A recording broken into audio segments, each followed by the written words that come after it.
ए जी का हो? अरे बाप रे, इतना गर्मी लगत बा, पूरा शरीर पक गइल बा।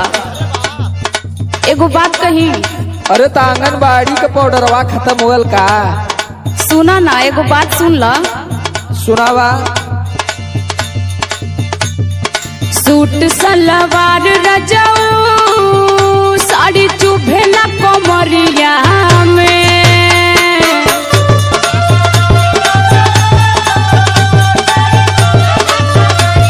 सुनो तानी ना?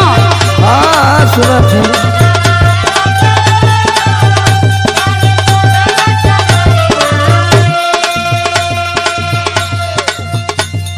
सूट सलवार रजाऊ साड़ी चुभेला कमरिया में।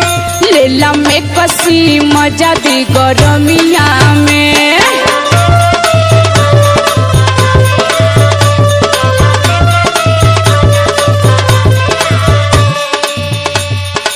अब तक खर्चा बढ़ेगी। अब का करी, हम तो परेशान बाड़े न। तोरो नया नया जौन डिमांड है ना, ये हमके पूरा रिमांड पे ले ले। मैं कसी पहिरी दिल में मोरे आगिया लगई भूखा।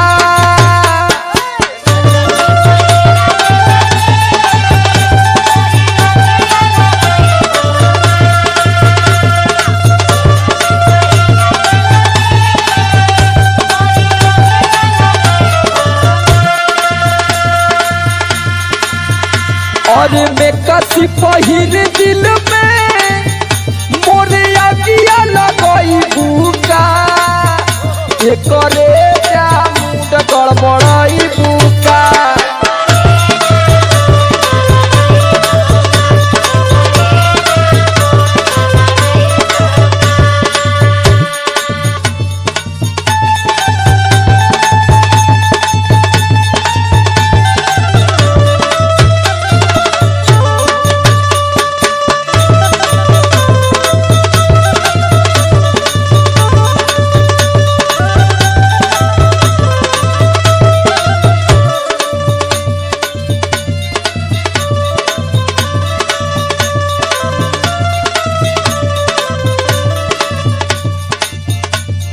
देखा, हम परेशान बानी तबे न कहता नहीं। झूठो को थोड़ो खर्चा करवाई तोहार।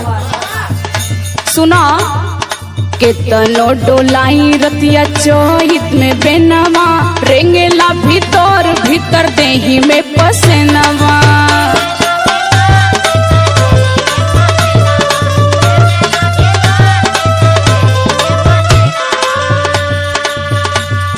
केतनो डोलाई रतिया चोहित में बेनवा। रेंगेला भीतर भीतर देही में पसेनवा। मन